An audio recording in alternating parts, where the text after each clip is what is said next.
လူမှုအတိုင်းဝိုင်းနဲ့ရရွယ်ဖွံ့ဖြိုးတိုးတက်ဖို့လှုံ့ဆော်ရင်ပဋိပက္ခတွေကြုံတွေ့ရတဲ့အခါလူတစ်ယောက်တည်းနဲ့ပြဿနာတွေကိုတိုင်ခံဖြေရှင်းဖို့ဆိုတာလွန်စွာခက်ခဲပါတယ်။ဒီခက်ခဲတွေကြားမှာပိတ်လောင်မနေဖို့တော်တော်ကြိုးစားခဲ့ရတယ်။နောက်ပိုင်းပဋိပက္ခတွေကိုဖြေရှင်းတဲ့အခါ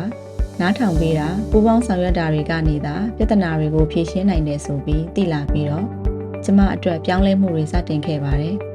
ဒါတွေကိုတယောက်တည်းကနေဖြေရှင်းလှုပ်ဆောင်နေလို့မရဘူးဆိုတာနားလည်လာတယ်။လူတွေကိုစုစည်းဖို့ကိုချင်းစာတရားနဲ့ဥဆောင်ဖို့အများကြီးအရေးကြီးပါတယ်။ပဋိပက္ခတွေကနေဖွံ့ဖြိုးတိုးတက်မှုတွေအဖြစ်ပြောင်းလဲဖို့